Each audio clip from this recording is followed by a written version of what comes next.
Hello बच्चों, मैं अंकित sir बहुत लंबे टाइम के बाद फिर से आप लोग के लिए लेक्चर्स लेकर के आया हूँ।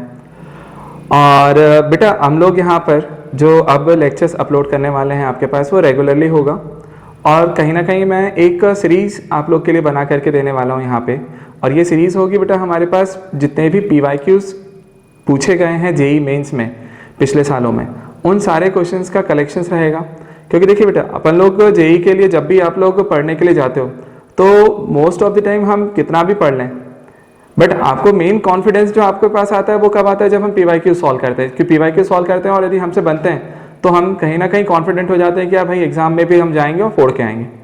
बट दिक्कत क्या हो जाती है, जब आप PYQs नहीं कर रहे होते ना तो आपको वो पर्टिकुलर कॉन्फिडेंस नहीं आ पाता कि मतलब हम एग्जाम में कर भी पाएंगे या नहीं कर पाएंगे। तो बेटा मैंने ये देखा है कि मतलब मैक्सिमम बच्चे एग्जाम के टाइम पे जा करके या फिर अभी जो सेशन स्टार्ट हुआ है तब से ही वो PYQs को सर्च कर रहे होता है कहीं ना कहीं कि उनको ईयर वाइज PYQs मिल जाए।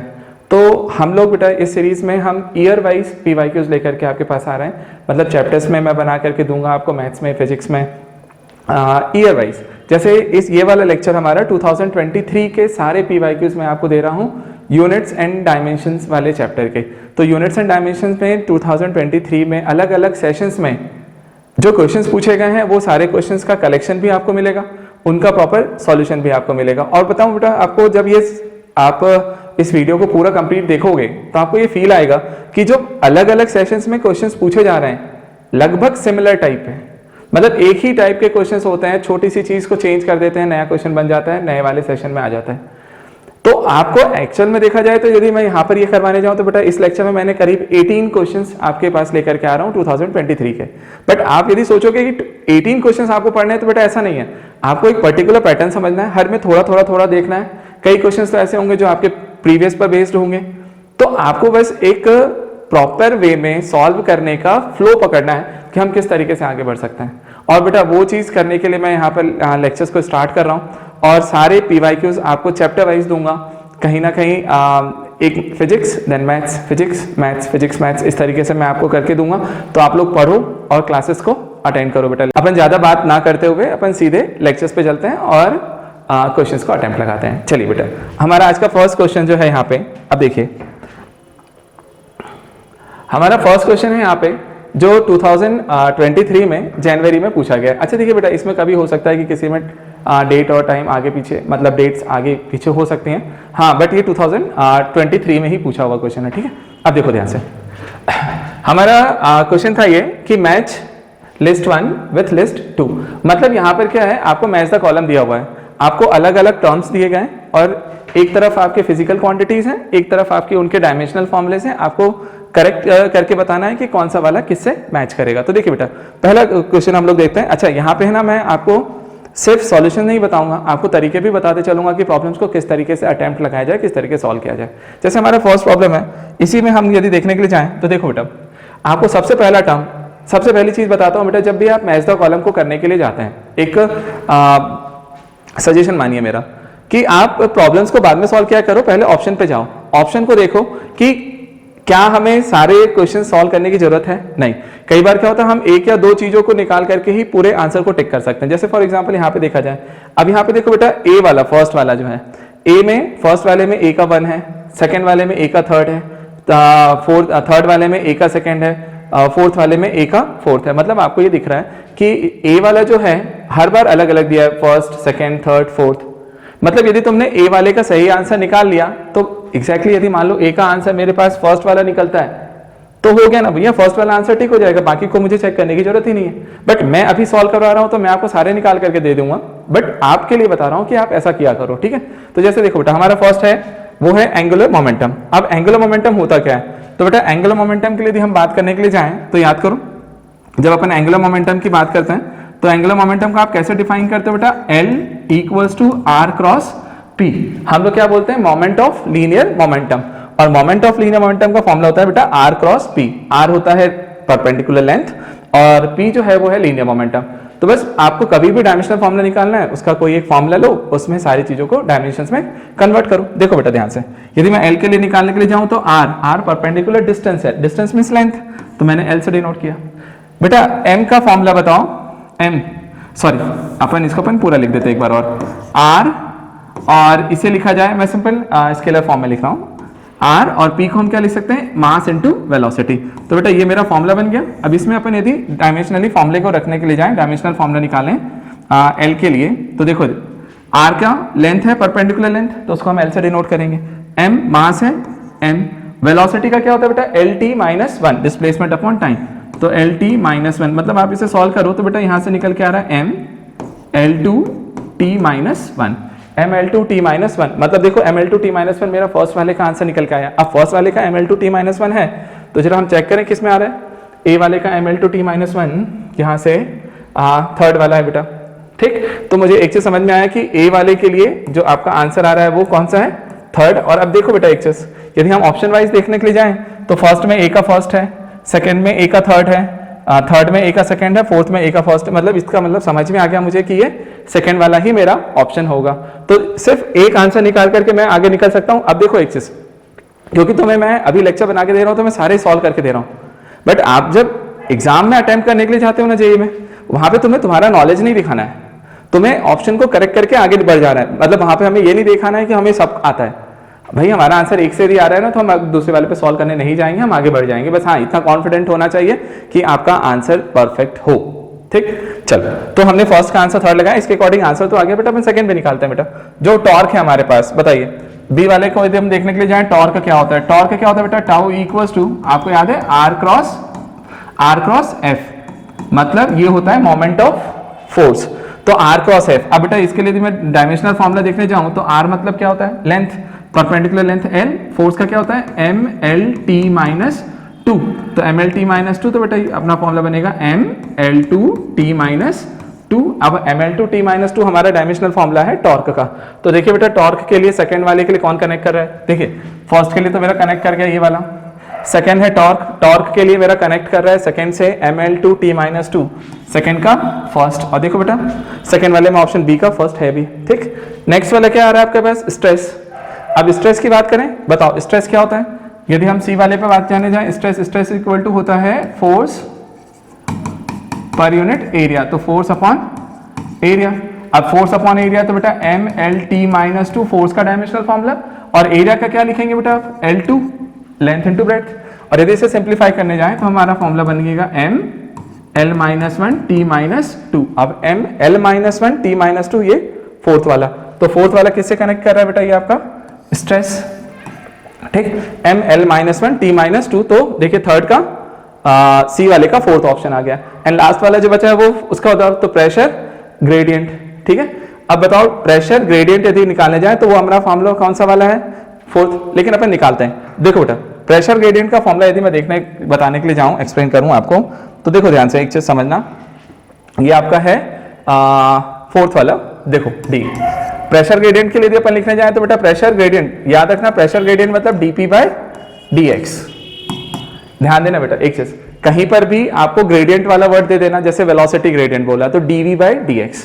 कभी बोलता है कि पोटेंशियल ग्रेडियंट, तो d वो उसको भी हम v से डिनोट करते हैं, बट वो पोटेंशियल होता है तो वो भी dv बाय dx। तो ग्रेडियंट आ जाए ना तो d बाय dx कर दिया करो, मतलब x मतलब पोजीशन के रिस्पेक्ट में हम उसको डिफरेंशिएट करके लाते हैं। सिंपल डायमेंशनल फॉर्मूले के लिए बता रहा हूं, ठीक है। तो जैसे हम dp बाय dx बोले तो प्रेशर ग्रेडियंट है तो dp बाय dx। तो p मींस प्रेशर, प्रेशर का क्या होता है बेटा, force upon area. Force upon area, तो बेटा फोर्स अपॉन एरिया स्ट्रेस का और प्रेशर का सेम है, मैं डायरेक्ट यूज कर लूं तो m l minus 1 t minus 2, तो m l minus 1 t minus 2 ये बना, अपॉन में dx, dx मींस लेंथ, और लेंथ यदि है तो बेटा l से डिवाइड करोगे तो m l minus 2 t minus 2। अब m l minus 2 t minus 2, sir सोच के देखिए क्या सही आंसर है, m l minus 2 t minus 2 बिल्कुल करेक्ट है। तो ये हमारा जो प्रेशर ग्रेडियंट है उसका ये वाला आंसर आया, चलेगा। तो इसके अकॉर्डिंग बेटा मेरा जो फाइनल आंसर आ रहा है वो सेकंड वाला है। और सुनो बेटा एक चीज, अभी आप सारे एक्सप्लेनेशन देखो, इसलिए क्योंकि अगले वाले क्वेश्चन में कोई एक टर्म होगा दूसरा वाला बदल जाएगा, तो आपको बहुत हेल्पफुल है ना, और करके रखिए, ठीक है। आई थिंक मेरे ख्याल से तुम्हें समझ में आ गया होगा, है ना। चलिए अब नेक्स्ट वाले क्वेश्चन पर अपन स्विच करते हैं। अब देखिए बेटा नेक्स्ट क्वेश्चन है ना, हमारा फर्स्ट क्वेश्चन था जिसमें हमें डायमेंशनल फॉर्मूला निकालना था, मैच द कॉलम ही था कि अलग दूसरे वाले सेशन में देखा जाए तो फिर से मैच द कॉलम आया हुआ है, और बहुत बार आए हुए बेटा। अभी आप देखोगे तो आपको लगेगा कि 7 to 8 टाइम्स ये पूछा गया अलग अलग सेशंस में। अब देखो इस वाले में क्या पूछा गया, एक थोड़ा सा अरेंजमेंट अलाइनमेंट अलग है, आप देखना ध्यान से। लिस्ट 1 में मैंने फिजिकल क्वांटिटीज लिखा है और सेकंड वाले नंबर्स इधर है और ये इधर उसके यूनिट्स लिखे गए। आपको यूनिट को मैच करवाना है एसआई सिस्टम में, ठीक है। तो जरा अपन देखते हैं, निकालते हैं। जैसे हमने बोला फर्स्ट वाला ऑप्शन है टॉर्क, हम फिर से वही बात करते हैं क्या कि आप चाहो तो यहाँ पर जैसे देखना बेटा एक चीज बताते हैं। अपन यदि ए वाला ऑप्शन देखें तो ए में देखिए फर्स्ट, थर्ड और फोर्थ तीनों में ऑप्शन सेम है और सेकंड में एक अलग है।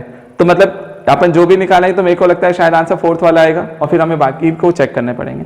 तो आप ऐसा कर सकते हो कि जो चीज आसान है, मतलब जो सब में डिफरेंट आ रही है उसको पहले निकालो। जैसे बी वाला देखा जाए तो बी में देखो थर्ड है, फिर फोर्थ है, फिर फर्स्ट है, फिर फर्स्ट है, मतलब बी भी 2 बार में हो सकता है।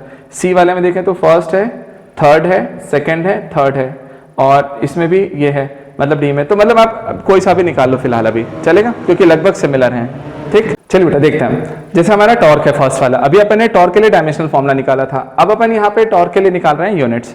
तो फर्स्ट वाला ऑप्शन देखते हैं। जैसे मान लीजिए बेटा हमने फर्स्ट ए लिखा, ए हमारा टॉर्क है। टॉर्क का फॉर्मूला अभी भी बेटा torque equal to R cross F है ना। तो आर मीन्स क्या है बेटा, आर मीन्स लेंथ था, तो लेंथ को यदि आप यहाँ पर डायमेंशंस में लिखोगे तो लेंथ का क्या होता है मीटर। और फोर्स के लिए आप क्या लिखते हो, फोर्स का बेटा एक काम करो पूरा फॉर्मूला लिखो, ये आर इंटू फोर्स को क्या लिख सकते हैं मास इंटू एक्सेलरेशन। तो एक्सेलरेशन अपना ये आ गया। अब बताओ मुझे एक चीज, आर मतलब क्या है लेंथ, लेंथ है तो बेटा मीटर में, फिर मास जो है वो किस में आ जाएगा केजी में।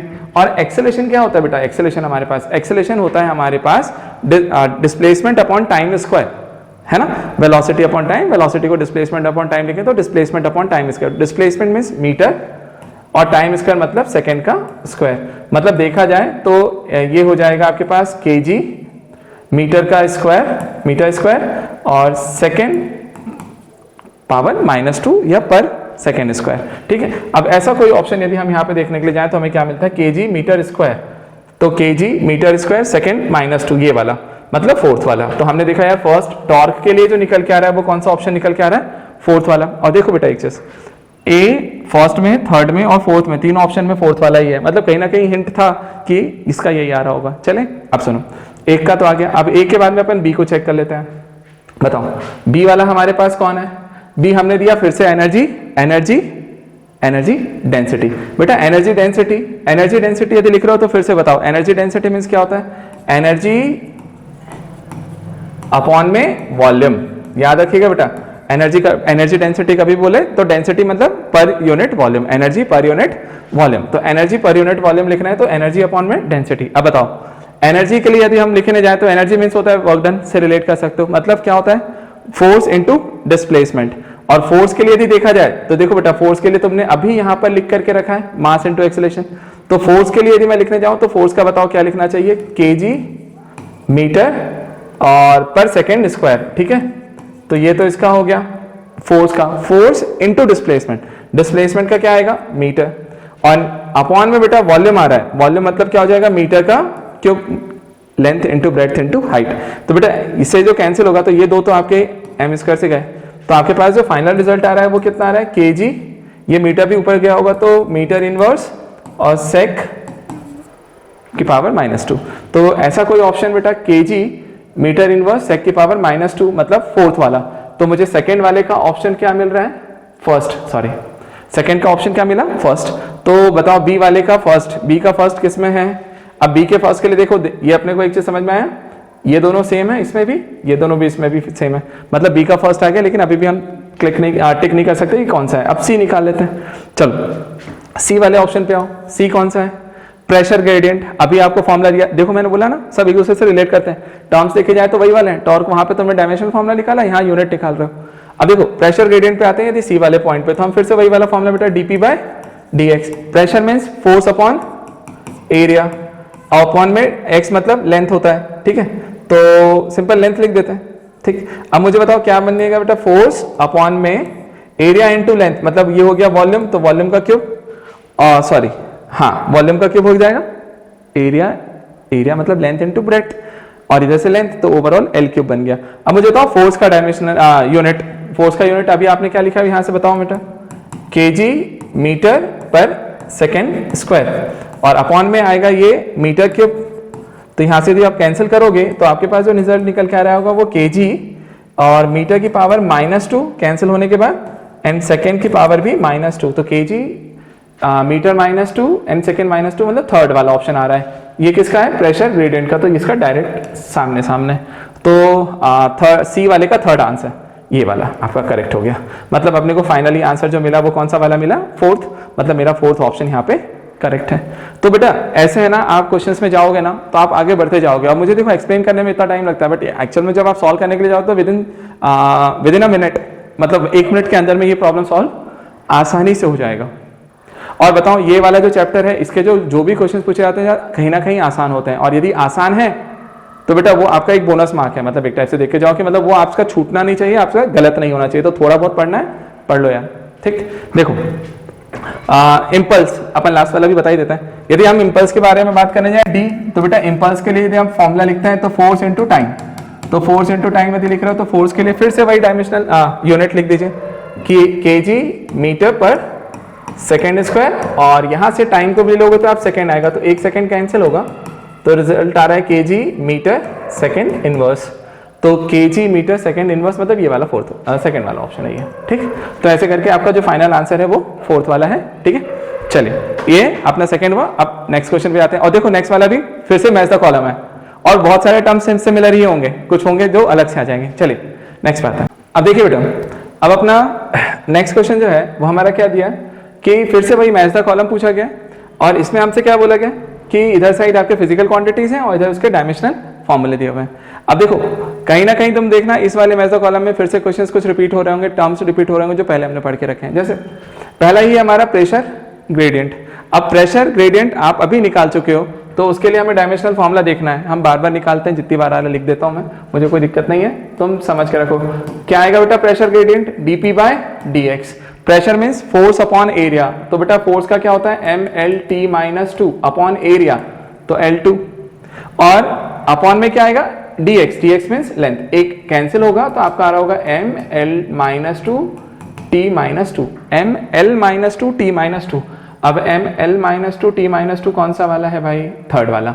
तो प्रेशर ग्रेडियंट का मुझे एक चीज समझ में आ गया, प्रेशर ग्रेडियंट के लिए थर्ड वाला ऑप्शन आया। तो थर्ड वाला ऑप्शन फर्स्ट का कौन से हैं?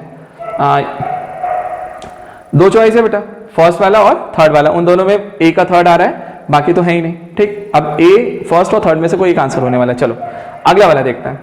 अगला है एनर्जी डेंसिटी। एनर्जी डेंसिटी अभी तुमने निकाली। एनर्जी डेंसिटी यदि आप निकालने के लिए जा रहे हो बी वाला, तो बेटा अपन क्या लिखेंगे बताओ? एनर्जी अपॉन में volume. Energy per unit volume को ही हम एनर्जी डेंसिटी बोल रहे हैं। अब एनर्जी पर यूनिट वॉल्यूम, तो एनर्जी का डायमेंशनल फॉर्मूला बोलो भाई, ml2t-2, डायरेक्ट लिखा करो, ठीक है। और वॉल्यूम के लिए आप क्या लिखेंगे बताइए बेटा? L3। यदि इसको सॉल्व करेंगे तो ये बनेगा ml-1t-2, ml-1t-2। देखो भाई कहाँ पे है? ml-1t-2 सेकेंड वाला ऑप्शन है एनर्जी डेंसिटी का, तो सेकेंड का बी का सेकेंड। अब बी का सेकेंड कौन सा आ रहा है? देखो ये वाला मैच कर गया, ये भी मैच कर गया, मतलब इतना है, दोनों में सेम है ये, ठीक है, चलेगा। अगला देखें, सी वाला ऑप्शन, दोनों में ही है अभी तो ये फिलहाल। सी वाला ऑप्शन है इलेक्ट्रिक फील्ड। अब इलेक्ट्रिक फील्ड के बारे में बात करो बेटा। इलेक्ट्रिक फील्ड इंटेंसिटी कैसे डिफाइन करते हो? फोर्स पर यूनिट चार्ज। अच्छा बेटा, जैसे ये वाला टर्म है ना, ये 12th का है, तो 11th वाले जो स्टूडेंट्स यदि इसको देख रहे हो तो बेटा आप एक चीज समझ के रखिए कि आपको ऐसा नहीं डरना है कि मुझसे ये वाला प्रॉब्लम नहीं बनेगा, क्योंकि जब आप 12th में जाएंगे तब आपके लिए ये एक कॉमन टर्म है, आपको इसका फॉर्मूला पता होगा, आप इजीली निकालोगे डायमेंशनल फॉर्मूला, ठीक है। तो इस चैप्टर में कई टर्म्स ऐसे हो सकते हैं बेटा जहां पर 11th वाले बच्चों को ऐसा फील आए कि सर ये हमने पढ़ा ही नहीं है। तो आप पढ़ने वाले हो तो थोड़ा पेशेंस बना के रखो, आप अभी चीजों को समझो कि निकालना कैसे है, ठीक है। तो कुछ टर्म्स फॉर्मूले वाइज आप याद रखें। तो इलेक्ट्रिक फील्ड इंटेंसिटी को हम लिखते हैं बेटा फोर्स पर unit charge, force upon charge. अब फोर्स को यदि मैं लिखने जा रहा हूं तो बेटा फोर्स का डायमेंशनल फॉर्मूला mlt-2। चार्ज का क्या होता है? at। तो q का at, चार्ज करंट से निकलता है बेटा। Current equals to charge upon time, तो charge equal to current into time, तो करंट को एम्पियर तो a और टाइम का t, तो at। अब यहां से इसे सिंप्लीफाई करा जाए तो बेटा ये mlt-3 हो जाएगा और a-1, mlt-3 a-1 थर्ड वाला ऑप्शन है। तो इलेक्ट्रिक फील्ड का अपना ऑप्शन फोर्थ वाला आया, ठीक भाई। मैं नंबरिंग में उल्टा पुल्टा बोल रहा हूं बट करेक्ट लिख रहा हूं। तो देखिए सी का ऑप्शन अपना फोर्थ आया। अब ये आंसर कौन सा आ गया? ये। तो थर्ड वाला। अब देखो यहां से मुझे समझ में आ गया थर्ड मेरा आंसर है, तो अब मैं फोर्थ पे जाऊं ही ना। आप यहीं से टिक करो और निकल जाओ आगे, है ना। लेकिन अपना टर्म है अगला लेटेंट हीट, आपको पता होना चाहिए इसलिए मैं बताऊंगा। तो देखो बेटा, जब हम लेटेंट हीट के बारे में बात करने जाते हैं तो लेटेंट हीट किसको बोलता है पता है? Hidden heat. अभी मैं उस पर कॉन्सेप्ट पे नहीं जाता, ठीक है। अभी अपन सिंपल फॉर्मूले पे जाते हैं। तो याद रखना बेटा, लेटेंट हीट का जब हम फॉर्मूला डिफाइन कर रहे होते हैं, ये हीट से रिलेट करता है और हम इसमें ऐसा बोलते हैं, हीट का फॉर्मूला क्या होता है?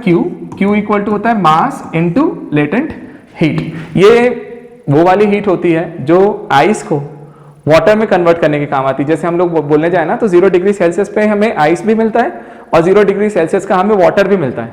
तो यदि तुम आइस को मेल्ट करके वाटर बनाना चाहते हो, तो आप सोचो आइस को यदि मेल्ट करके तुम वाटर बनाना चाहते हो तो मतलब आइस को कुछ तो हीट देनी पड़ेगी। लेकिन वो हीट देने से हो क्या रहा है? उसका स्टेट चेंज हो रहा है। मतलब वो जब आइस फॉर्म में था तो वो सॉलिड फॉर्म में था, जब वो वाटर में आया तो वो लिक्विड फॉर्म में आया। तो उसने सॉलिड से लिक्विड का स्टेट चेंज किया है। और जब वो सॉलिड से लिक्विड का स्टेट चेंज कर रहा है ना बेटा, तो उस स्टेट को चेंज करने के लिए मैंने उसे जितनी भी हीट दे करके रखी है वो लेटेंट हीट है, वो हिडन हीट है। क्यों? क्योंकि वो टेम्परेचर को चेंज नहीं करती, ठीक है। तो हम इतना बोलते हैं, आप सिंपल अभी फॉर्मूला रखें बेटा, Q equals to M into L. ये L होता है लेटेंट हीट। तो बेटा L का फॉर्मूला क्या बनेगा बताओ? चार्ज अपॉन में, सॉरी चार्ज नहीं है ये, एनर्जी है, एनर्जी अपॉन में मास। तो बेटा एनर्जी का फॉर्मूला बोलो mL2T-2 और मास का m, तो m कैंसिल हो जाएगा, तो m0L2T-2। तो m0L2T-2 अपना फर्स्ट वाला ऑप्शन। तो ये फोर्थ का फर्स्ट, ठीक है। तो अपना फाइनल आंसर क्या टिक हुआ? थर्ड। तो थर्ड मेरा आंसर है, ठीक है। लेकिन बेटा देखो, मैं फिर से वही बोल रहा हूं बार बार कि मैं एक्सप्लेन करने में इतना टाइम ले रहा हूं, आप मत लेना।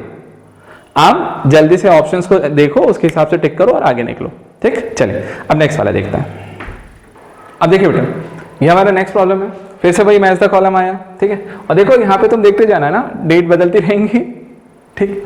अब सुनो ध्यान से, इसमें टर्म्स थोड़े से अलग आ गए, जो अभी तक हमने देखे उनमें से अलग है, थोड़ा सा कुछ तो नया आया भाई। पहला है यंग्स मॉडुलस। वही है, मैच द कॉलम करना है आपको, डायमेंशनल फॉर्मूले निकालने हैं बेटा। यंग्स मॉडुलस, अब यंग्स मॉडुलस क्या होता है? आप जब इलास्टिसिटी वाले चैप्टर में जाते हो तो पढ़ते हो। तो अभी हम सिंपल डायरेक्ट फॉर्मूला लिखते हैं। तो हमारा जो फॉर्मूला है यंग्स मॉडुलस, y को डिफाइन करते हैं, y से यंग्स मॉडुलस को डिफाइन किया जाता है। ये होता है बेटा हमारा normal stress upon longitudinal strain. मैं लिख देता हूं यहाँ पे, नॉर्मल स्ट्रेस अपॉन में बेटा लॉन्गिट्यूडिनल स्ट्रेन। अब मेरी बात ध्यान से समझना, जब नॉर्मल स्ट्रेस की बात करते हैं तो वही आता है बेटा फोर्स पर यूनिट एरिया, फोर्स पर यूनिट एरिया। और जब लॉन्गिट्यूडिनल स्ट्रेन है, लॉन्गिट्यूडिनल मतलब होता है लेंथ में यहाँ पर, तो हम लोग बोलते हैं स्ट्रेन का फॉर्मूला होता है बेटा change in length upon original length, change in length upon original length. अब मेरी बात सुनो बेटा एक चीज, क्योंकि ये लेंथ है, चेंज जो चेंज हम देख रहे हैं वो लेंथ में देख रहे हैं, और डिवाइड जो कर रहे हैं वो भी लेंथ से कर रहे हैं। तो लेंथ और लेंथ डिवाइड होंगे तो वो डायमेंशन लेस क्वांटिटी है। मतलब देखा जाए तो इस वाले पार्ट का बेटा कोई डायमेंशन नहीं होता। तो हमारा जो मेन डायमेंशन आ रहा है वो किस चीज का आ रहा होगा भाई? जो फोर्स अपॉन एरिया है। तो फोर्स अपॉन एरिया को लिखने जाओ तो फोर्स मतलब फोर्स का फॉर्मूला क्या होता है बेटा? mLT-2 एंड अपॉन में बेटा एरिया तो L2। आप यदि सिंप्लीफाई करेंगे तो mL-1T-2। ये हमारा फर्स्ट ऑप्शन है। तो हमारे फर्स्ट वाले के लिए यंग्स मॉडुलस को यदि मैं रिलेट करने जाऊं तो mL-1T-2। तो अपना थर्ड वाला है, मतलब ये ऑप्शन है। तो ए का अपना थर्ड ऑप्शन आ रहा है। तो ए का थर्ड अपने पास कौन सा मिल रहा है भाई? देखा जाए तो ये सेकेंड वाला ऑप्शन है, टिक हो गया। देखो ए सेकेंड है, फर्स्ट है, इसमें थर्ड है, तो ए का थर्ड आ रहा है mL-1T-2, ठीक है। फिर भी हम सारे निकालेंगे। दूसरा ऑप्शन आ रहा है अपने पास बेटा, दूसरा जो टर्म है वो है कोफिशिएंट ऑफ विस्कोसिटी। इसको हम ईटा से डिनोट करते हैं।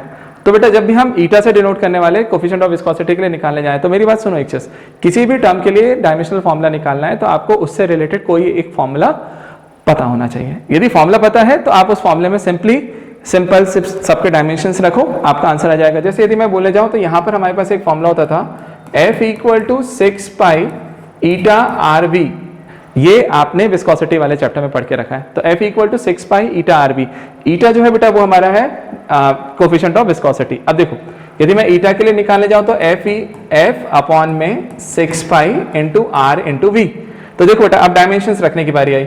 मुझे बताइए फोर्स का डायमेंशनल फॉर्मूला mLT-2 डायरेक्ट 6 पाई कांस्टेंट है, उसका कोई डायमेंशन नहीं है। आर मीन्स लेंथ है, रेडियस है यहाँ पे, और आर रेडियस है तो एल। वी वेलोसिटी होती है, वेलोसिटी है तो बेटा एल टी माइनस वन। बस ये आपको फॉर्मूला पता होना चाहिए, यदि फॉर्मूला पता है तो आप कर पाएंगे, अदरवाइज अटक जाएंगे। अब इसे सॉल्व करो, एम एक एल कैंसिल हो गया तो यहाँ से एल माइनस वन और T minus one, M L minus one T minus one, तो M L minus one T minus one first वाला ऑप्शन है, तो कोफिशिएंट ऑफ विस्कोसिटी का आपका आंसर ये फर्स्ट वाला है। तो देखो इसमें बी का फर्स्ट है, वी ए भी करेक्ट हो गया, बी भी करेक्ट हो गया। और मेरा एक सजेशन बेटा अभी से कि कोफिशिएंट ऑफ विस्कोसिटी का जो रिजल्ट आ रहा है ना M L minus one T minus one, इसे आप डायरेक्टली याद रखो, क्योंकि इस पर कहीं ना कहीं क्वेश्चंस पूछे जा रहे हैं बार बार, और पूछे जाते हैं तो यदि आपको डायरेक्ट फॉर्मूला याद रहेगा तो आपका टाइम सेव होगा। ठीक, चल नेक्स्ट अपन सी वाले ऑप्शन पे आते हैं। सी वाला ऑप्शन हमारे पास कौन सा आ रहा है बेटा, वो प्लैंक्स कांस्टेंट। अब देखो प्लैंक्स कांस्टेंट है, एच के बारे में बात करना है, तो अब आपको ना एक चीज पता होना चाहिए भाई, जिस भी टर्म के लिए आप डायमेंशनल फॉर्मूला निकालने जा रहे हैं, आपको एटलीस्ट कोई ना कोई एक फॉर्मूला उससे का पता होना चाहिए, तभी आप निकाल पाओगे। तो मुझे बताओ बेटा यहाँ पे यदि हम प्लैंक्स कांस्टेंट के बारे में बात करें, एच की बात कर रहे हैं, तो हमारे पास फॉर्मूला क्या बनता है, याद करना E equals to H nu, एक कॉमन सा फॉर्मूला है जो बार बार आप यूज कर रहे होते हो।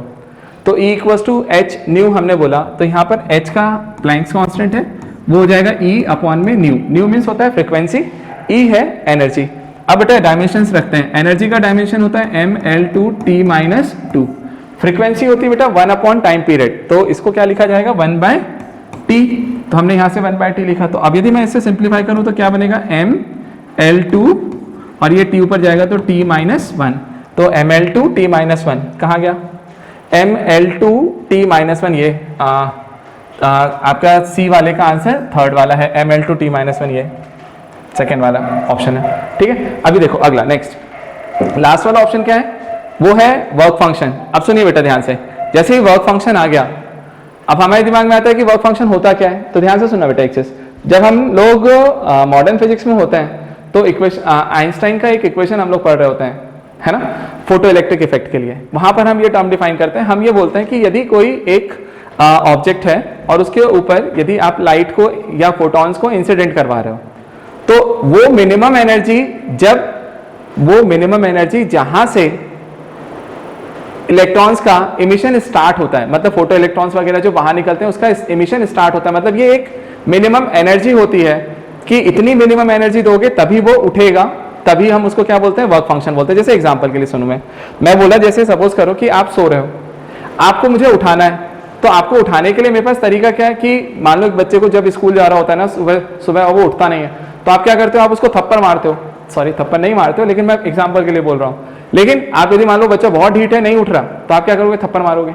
सपोज करो तुमने एक थप्पड़ मारा उसे उठाने के लिए, नहीं उठा भाई, दूसरा मारा नहीं उठा, तीसरा मारा नहीं उठा, आपने 5 थप्पड़ मारे, तो जब आपने 5वां मारा ना उसके बाद वो उठा, मतलब क्या हुआ कि उसको सिर्फ उस स्टेट से उठाने के लिए आपको 5 थप्पड़ लगे।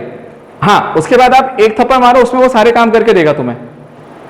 तो यही पार्ट होता है कब, जब हम कहते हैं कि कोई हमारे पास फोटो सेंसिटिव मटेरियल हो, उसके ऊपर आप फोटॉन्स को या लाइट को इंसिडेंट करवाओ और हम चाहते हैं कि फोटो इलेक्ट्रॉन्स वहां से निकलना स्टार्ट हो जाए भाई, तो बेटा उसका फंडा क्या होता है कि आपको एक मिनिमम एनर्जी, सफिशिएंट एनर्जी देनी पड़ेगी जहां से फोटो इलेक्ट्रॉन का इमिशन स्टार्ट होगा, उसके बाद जो एनर्जी दोगे ना वो उसको वेलोसिटी काइनेटिक एनर्जी प्रोवाइड करेगा। तो सिंपली हम इतना बोलते हैं कि वो मिनिमम एनर्जी जिस पर फोटो इमिशन स्टार्ट होता है उसको हम वर्क फंक्शन बोलते हैं। इट मीन्स क्या भैया, वर्क फंक्शन जो है वो भी एक एनर्जी का ही फॉर्म है, और यदि एनर्जी है तो हम क्या बोलते हैं, एनर्जी कोई सी भी हो सबका dimensional formula same, work done कोई सा भी हो सबका डायमेंशनल फॉर्मूला सेम, और डायमेंशनल फॉर्मूला क्या होता है, ml2t माइनस 2, ये वर्क डन का है, यही एनर्जी का है और यही वर्क फंक्शन का है। तो बेटा वर्क फंक्शन के लिए ml2t माइनस 2 उसके सामने ही लिखा है भाई ने, ठीक है। तो फाइनल आंसर आपका कौन सा आ गया, सेकेंड वाला, ठीक। तो ये सेकेंड वाला मेरा फाइनल आंसर है, ठीक। तो इस तरीके से बेटा करो और आगे बढ़ते चलो, नोट करें, नेक्स्ट वाले क्वेश्चन पे आते हैं। ठीक है बेटा, अब हमारा ये नेक्स्ट प्रॉब्लम आया, ठीक है। अभी अपन ने कुछ प्रॉब्लम्स कर लिए है ना, 3-4 प्रॉब्लम्स अपन ने सॉल्व किए। नेक्स्ट वाला क्वेश्चन है, ध्यान से देखो। अब इसमें फिर से मैच द कॉलम दिया हुआ है और हमें क्या दिया है बेटा, प्लैंक्स कांस्टेंट है, स्टॉपिंग पोटेंशियल है, वर्क फंक्शन है और मोमेंटम है। अभी बताओ मुझे एक चीज, जो हमने पढ़ लिया है मैं उसको स्किप करते चलूंगा, है ना, आपको एक बार छोड़ दूंगा कि आप कर लेना उस चीज को। यदि मैं वर्क फंक्शन की बात करूं तो वर्क फंक्शन अभी हमने निकाला है ml2t माइनस 2, क्योंकि वर्क फंक्शन भी वर्क का ही एक टाइप है और वर्क का एक टाइप है, तो बेटा हमने बोला ml2t माइनस 2। तो अपने लिए फर्स्ट ऑप्शन सी वाले के लिए यदि अपन देखे जाएं तो सी के लिए ml2t-2 आपके पास आएगा। देखें, अब अपन ने यहाँ से ml2t-2 यदि हम लोग देखने जा रहे हैं बेटा, तो हमें बताओ कि यहाँ पे कौन सा ऑप्शन आ रहा है। तो सी का ऑप्शन आपके लिए आएगा फर्स्ट वाला। सी का फर्स्ट ऑप्शन हमें कहाँ मिल रहा है, सिर्फ और सिर्फ एक ऑप्शन है, वो सेकंड वाला। ठीक है, हम सेकंड वाले में देखें तो सी का फर्स्ट ऑप्शन है, तो अपना काम हो गया। ठीक, लेकिन फिर भी अपन बात करते हैं मोमेंटम। मोमेंटम बताओ बेटा, मोमेंटम पी का यदि हम लोग बोले जाए तो मास इंटू वेलोसिटी, तो मास को m और वेलोसिटी को lt-1, तो mlt-1 मोमेंटम के लिए आएगा। तो mlt-1 फोर्थ सेकेंड वाला है ना। डी का जो ऑप्शन आ रहा है वो सेकेंड वाला ऑप्शन आ रहा है, डी का सेकेंड ऑप्शन आ रहा है, तो डी का सेकेंड ये है, करेक्ट है। ठीक है, और एक आता है बेटा स्टॉपिंग पोटेंशियल। ठीक है, ये नया टर्म है आपके लिए। स्टॉपिंग पोटेंशियल एग्जैक्टली आपको मिलेगा 12th क्लास में, है ना।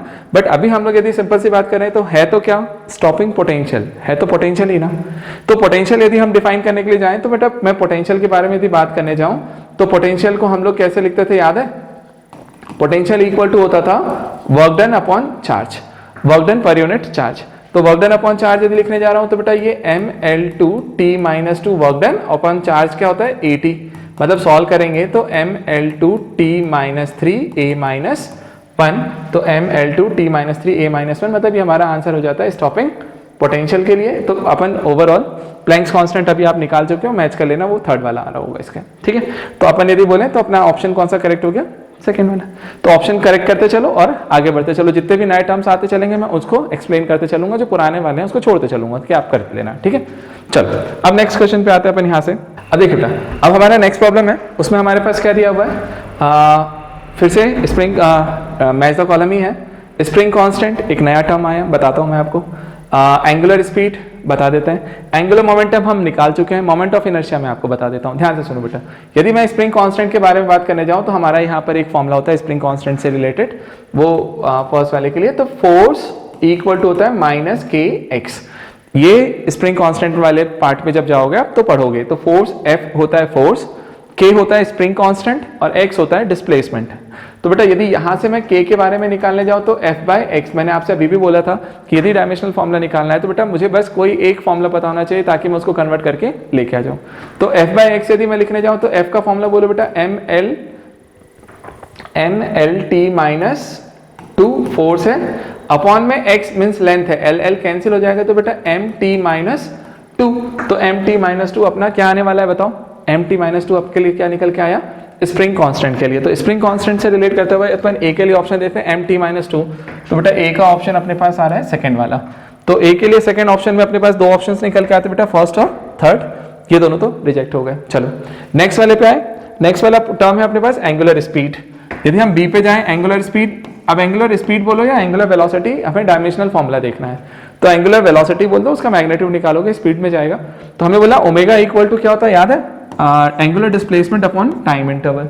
बेटा एंगुलर डिस्प्लेसमेंट की बात यदि करने जाऊं तो theta, angular displacement dimension less quantity है, थीटा मतलब एंगल, एंगल इक्वल टू होता है आर्क लेंथ अपॉन में रेडियस। बेटा आर्क लेंथ भी एक लेंथ है, रेडियस भी एक लेंथ है, लेंथ अपॉन लेंथ करेंगे कटेगा, तो अब वो डायमेंशन लेस क्वांटिटी है, तो इसके लिए तो कुछ भी नहीं है। और t जो है वो होता है टाइम, तो ये t आ गया, मतलब यहां से आंसर आ रहा होगा t-1। तो t-1 आपका ये फर्स्ट वाला है, मींस एंगुलर स्पीड के लिए आपका ऑप्शन जो आया वो फर्स्ट वाला t-1। तो इससे यदि अपन मैच करें तो b का ऑप्शन है फर्स्ट, b का ऑप्शन फर्स्ट, मतलब ये आपका आंसर करेक्ट हो गया, कौन सा वाला, फर्स्ट। ठीक, लेकिन फिर भी अपन निकाल लेते हैं। एंगुलर मोमेंटम मैं छोड़ देता हूं, अपन अपने अभी लिखा है L equal to R cross P, आप निकाल चुके हो। नेक्स्ट मोमेंट ऑफ इनर्शिया, जो मोमेंट ऑफ इनर्शिया डी के बारे में बात करें तो बेटा मोमेंट ऑफ इनर्शिया को आई से डिनोट करते हैं, आई इक्वल टू होता है M R square. M means होता है मास, आर होता है perpendicular distance from axis of rotation. तो जो भी हो, मैं तो बोलता हूं मास, एम मास और आर रेडियस है, रेडियस मींस लेंथ, लेंथ है तो L2, ml2 ये अपना आंसर है। तो मतलब यहाँ पर मोमेंट ऑफ इनर्शिया के लिए जो ऑप्शन आ रहा होगा वो थर्ड वाला है, मतलब डी का ऑप्शन थर्ड वाला है, तो डी का ऑप्शन ये भी थर्ड है, मतलब सी का ऑप्शन फोर्थ वाला रहा होगा। ठीक है, तो ऐसे करके आप ऑप्शन करेक्ट करो और आगे निकलते चलो, बन जाएगा। चलो अब आइए बेटा, अब हमारा नेक्स्ट प्रॉब्लम आया। नेक्स्ट प्रॉब्लम हमसे क्या बोल रहा है, फिर से मैच द कॉलम है। एक साइड आपके पास टॉर्क दिया है, टॉर्क आप जानते हो बेटा tau equal to R cross F.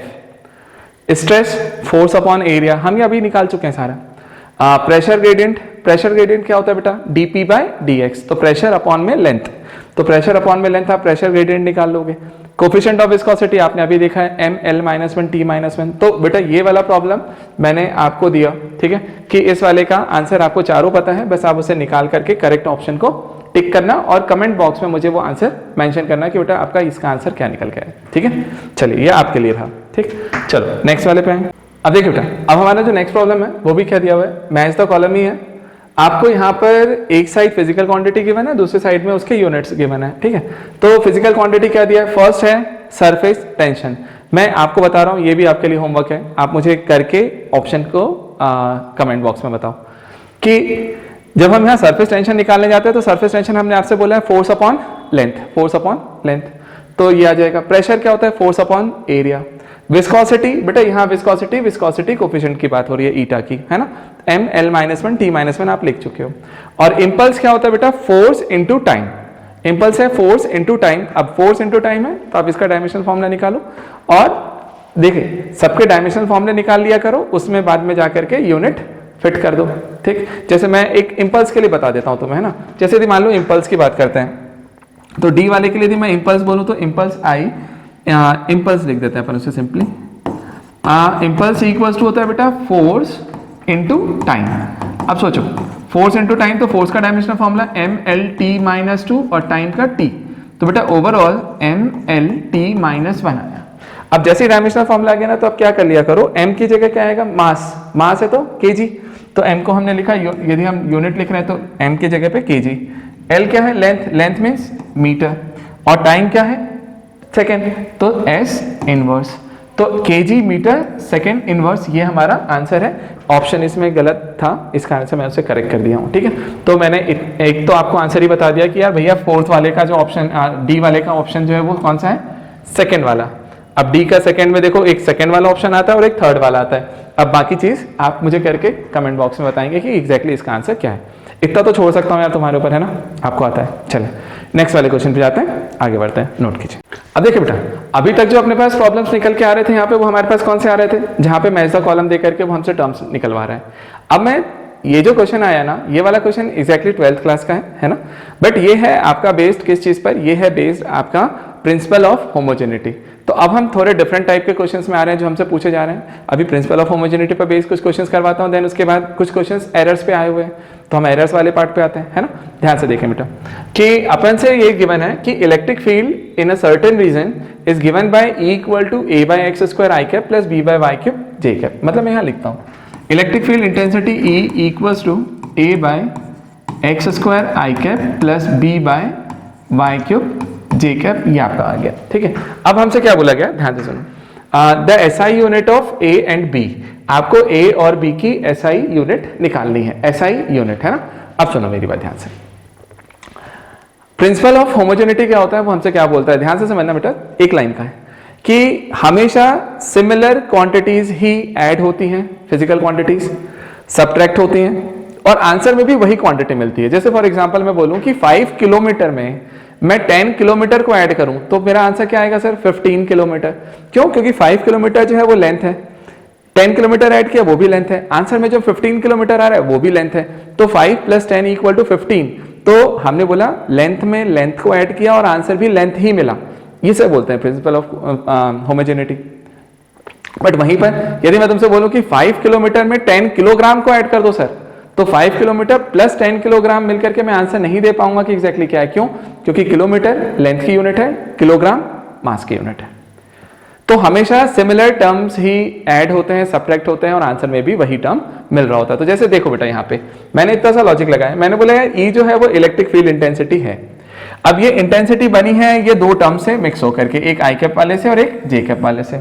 I cap बता रहा होगा एक्स एक्सिस वाला पार्ट, जे कैप बता रहा होगा वाई एक्सिस वाला पार्ट। ध्यान से सुनो बेटा, यदि ये इलेक्ट्रिक फील्ड इंटेंसिटी है तो ओवरऑल ये भी इलेक्ट्रिक फील्ड इंटेंसिटी होगा, और ये इलेक्ट्रिक फील्ड इंटेंसिटी दो पार्ट के सम से मिलके आ रहा है, मतलब ये खुद फर्स्ट वाला जो पार्ट है ये भी इलेक्ट्रिक फील्ड इंटेंसिटी को ही रिप्रेजेंट कर रहा होगा, ये भी इलेक्ट्रिक फील्ड इंटेंसिटी को ही रिप्रेजेंट कर रहा होगा। देखो ये भी एक इलेक्ट्रिक फील्ड, तो उसमें ऐड होने वाली चीज भी इलेक्ट्रिक फील्ड और आंसर में मिलने वाली चीज भी इलेक्ट्रिक फील्ड, ऐसे जाना है, ठीक है। तो मुझे इतना समझ में आ गया कि a बाय एक्स स्क्वायर ई को डिनोट कर रहा है, आई कैप है तो आप एक्स ऐसा लिख दो ई एक्स, एक्स कंपोनेंट को बता रहा होगा। ये b बाय वाई क्यूब यदि बोलते हो तो ये ई वाई है ना, y कंपोनेंट को बता रहा होगा। अब मुझे बताना था इनका डायमेंशन, तो बस सिंपल सा इतना लॉजिक लगाओ। तो हमने यहाँ से बोला यार a by X square exactly बता रहा है क्या, ई एक्स। बेटा ई एक्स मतलब इलेक्ट्रिक फील्ड इंटेंसिटी, मैंने अभी लिखा भी था, अब मैं फिर से बोलता हूँ, इसका फॉर्मूला होता है फोर्स पर यूनिट चार्ज। तो a by X square equal to F by Q. अब बेटा देखो, आपको a का डायमेंशनल फॉर्मूला चाहिए था, f फोर्स है, फोर्स को मैं न्यूटन में बोलता हूँ, अपॉन में चार्ज उसको कूलम में बोलता हूँ, और ये जो x है, x डिस्टेंस होता है, x कोऑर्डिनेट है, लेंथ है x एक्सिस का, तो x एक्सिस है तो x मतलब मीटर, तो ये मीटर स्क्वायर। तो बेटा आंसर आ रहा होगा newton metre square coulomb inverse. ठीक है, यहाँ थोड़ा सा ऑप्शन उल्टा पुल्टा है, बट मैं आंसर आपको करेक्ट करके दे रहा हूँ, आप समझ लेना बेटा ऑप्शन इसके अकॉर्डिंग। ठीक है, अभी सुनो नेक्स्ट वाला पार्ट बताओ, b अपॉन में वाई क्यूब। बेटा जो b बाय वाई क्यूब है एग्जैक्टली ये क्या बता रहा है, ये भी ई वाई बता रहा है, मतलब इलेक्ट्रिक फील्ड इंटेंसिटी ही है। तो यदि मैं b बाय वाई क्यूब की बात करूं तो y क्या है बेटा, लेंथ बाय एक्सिस का, तो क्या मैं इसे बोल सकता हूं मीटर क्यूब, और ये ई वाई मतलब क्या हो जाएगा, फोर्स अपॉन में चार्ज, इलेक्ट्रिक फील्ड इंटेंसिटी ही है। तो बोलो क्या आएगा b का यूनिट, फोर्स न्यूटन पर चार्ज कूलम, और इधर से मीटर क्यूब। तो बेटा b का जो डायमेंशन यूनिट आ रहा है ना, वो क्या आ रहा है, newton metre cube coulomb inverse, ये मेरा आंसर है। ठीक है, तो ऐसे करके अब आप ऑप्शन चेक कर लेना, इसमें दिए हुए हैं, जो भी आंसर सही हो रहा होगा वो करेक्ट कर लें। ठीक है, चल नेक्स्ट वाले पे चलते हैं, नोट कर लीजिए। अब देखो बेटा, अब ये वाला हमारा नेक्स्ट प्रॉब्लम, अब नेक्स्ट प्रॉब्लम में थोड़ा सा गड़बड़ है, तो मैंने उसे करेक्ट कर दिया बेटा, अभी थोड़ा सा देख लीजिएगा ना, नेक्स्ट वाले से पीपीटी में गड़बड़ नहीं होगी, ध्यान देना। The equation of a circle is given by, आपने इक्वेशन ऑफ सर्कल पढ़ा है, क्या पढ़ते थे, x square plus Y square equal to A square, और x square plus Y square equal to A square हम तब बोलते थे जब उसका सेंटर ओरिजिन होता था और रेडियस ए होता था। उसी इक्वेशन को इसने लिखा है, ज्यादा दिमाग नहीं लगाना है, ध्यान से सुना।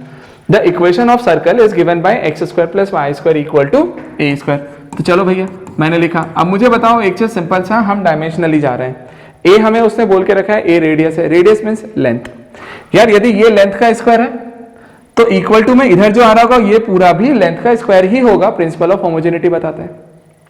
तो आप बताओ एक्स स्क्वायर जो है वो भी लेंथ का स्क्वायर, वाई स्क्वायर जो है वो भी लेंथ का स्क्वायर, तभी तो लेंथ के स्क्वायर में लेंथ का स्क्वायर ऐड हो रहा होगा, और इक्वल टू में भी एक नए लेंथ का स्क्वायर आ रहा होगा। तो मुझे एक चीज समझ में आ गया कि सर एक्स का जो डायमेंशन है वो भी लेंथ है, और जो वाई का डायमेंशन है वो भी लेंथ है, और वैसे भी मुझे पता है कि वो एक्स और वाई कोऑर्डिनेट्स हुआ करते थे तो लेंथ ही थे। अब सुनो, अब आपसे उसने बोला कि ये तब का था जब हमने ओरिजिन को 0 0 पे रखा था, अब उसने क्या किया, ओरिजिन को शिफ्ट कर दिया, है ना। If the equation is modified to change the origin other than 0 0, ठीक है, then find out the correct dimensions of A and B. आपको बेटा ए और बी के करेक्ट डायमेंशंस बताने हैं, यदि उसका नया इक्वेशन क्या है, x माइनस ए टी का square plus y minus t by b का whole square equal to A square, यदि ये आ रहा है। ठीक है, अब मेरी बात सुने, the dimension of T is given as T minus 1। देखो ध्यान से, नॉर्मली टाइम टी का डायमेंशन हम लोग कैपिटल टी लेते हैं, बट इस प्रॉब्लम में उसने मुझे देके रखा है कि टी का डायमेंशन क्या है, टी टू द पावर -1, तो मुझे ये लेना है। ठीक है, यहां पर टाइम जो है वो जो टी है वो टाइम को नहीं डिनोट कर रहा है, वो कुछ और बता रहा है, फ्रीक्वेंसी बता रहा होगा। अब सुनो ध्यान से, मुझे बताओ एक चीज, x आपके लिए लेंथ था, तो मुझे बताओ अब ये नया वाला है, तो मुझे बताना x, ये तो अभी भी लेंथ ही है ना सर इनिशियली, तो लेंथ में से 80 को तुम यदि माइनस कर रहे हो तो सर मुझे बताओ क्या 80 खुद अपने आप में लेंथ ही होगा? अरे यार x लेंथ था, उसमें से जब तुम 80 को माइनस कर रहे हो तो जो भी टर्म माइनस कर रहे हो वो लेंथ होगा, तभी माइनस होगा, अदरवाइज होगा ही नहीं, क्योंकि प्रिंसिपल ऑफ होमोजेनिटी बोलता है मुझे कि सिमिलर टर्म्स ही प्लस और माइनस हो सकते हैं। तो मुझे एक चीज समझ में आएगा कि 80 ओवरऑल लेंथ को रिप्रेजेंट कर रहा है, तो मैंने लिख दिया भैया सिंपल सा, मैंने बोला 80 जो है वो लेंथ को बता रहा होगा, तो बेटा मुझे a बताना था, तो a का फॉर्मूला क्या बनेगा, लेंथ अपॉन में t। अब बेटा डायमेंशनली फॉर्मूला रख दीजिए, लेंथ का मतलब l और t का डायमेंशनल फॉर्मूला t-1 है, तो ऊपर जाएगा तो क्या बनेगा lt। ठीक, तो a का डायमेंशनल फॉर्मूला मेरे पास lt निकल के आ गया, फर्स्ट पार्ट। सेकेंड पार्ट देखो, जो y minus T by B square है, अब मुझे बताओ y क्या था, सर y भी तो लेंथ ही था, और y में से t बाई बी माइनस हो रहा है तो ये भी तो लेंथ ही होगा, है ना, और यदि ये लेंथ है तो निकाल लो भैया। तो मैं यहां से बोलता हूं सिंपली कि जो t बाई बी है वो भी तो लेंथ को ही रिप्रेजेंट कर रहे हैं, तो मुझे बताओ b की वैल्यू क्या हो जाएगी सर, ऊपर t नीचे में लेंथ इधर आ जाएगा, अब बताओ डायमेंशनली फॉर्मूला रखते हैं बी का। एल टी का क्या था, t माइनस वन, और एल का क्या था बेटा, लेंथ का एल ही होता है। तो बी को अपन ऊपर ले जाएं तो एल की पावर माइनस वन और टी की पावर माइनस वन, ये भी आ गया। तो देखो अब डायमेंशनली कौन सा करेक्ट हो रहा है, ए का पावर ए की एल टी और बी के लिए L minus one T minus one, मतलब ये वाला ऑप्शन करेक्ट है सेकंड में। चलिए इतना आसान है। अब बताओ बेटा दिक्कत क्या हो जाती है, बच्चे जब इस ऐसे क्वेश्चंस को पढ़ते हैं ना तो वो बहुत कंफ्यूज हो जाते हैं, वो पहले पढ़े बगैर लॉजिक लगाए बगैर ही उसको सरेंडर हो जाते हैं, छोड़ देते कि ये मुझसे बनेगा नहीं। तो भाई ऐसा मत करो, डायमेंशनल है, डायमेंशंस पर बेस्ड है सब चीजें, तो आपको एग्जैक्ट पूरा कॉन्सेप्ट पता होने की जरूरत भी नहीं होती है, थोड़ा सा लॉजिक रहेगा, आप लगा लोगे आंसर आ जाए। ठीक है, नोट करें नेक्स्ट वाले। अब देखिए बेटा अभी हमारा नेक्स्ट प्रॉब्लम आया, वो क्या है, the speed of a wave produced in water is given by v equal to lambda to the power a, g to the power b और rho to the power c। मैं यहां लिखता हूं जो स्पीड ऑफ वेव है ना, अब ये वाटर में प्रोड्यूस्ड है, जो भी है मुझे कोई लेना देना नहीं उससे। Speed of wave v equals to बेटा आपको फॉर्मूला दिया गया lambda to the power a, g to the power b और rho to the power c, ये हमारा है। ठीक है, where lambda g and rho are wavelength of wave. बेटा लैम्डा जो है वो वेवलेंथ ऑफ वेव की बता रहा है, मतलब लैम्डा वेवलेंथ को रिप्रेजेंट कर रहा है, g acceleration due to gravity को रिप्रेजेंट कर रहा है, रो डेंसिटी को रिप्रेजेंट कर रहा है। तो मुझे ये बताओ कि ए बी और सी की वैल्यूज क्या होगी, इसने मुझसे पूछा है। यहां पे आप ध्यान रखना ए बी एंड सी की वैल्यूज वो आपसे पूछ रहा है। ठीक है, प्रॉब्लम ये इतना है।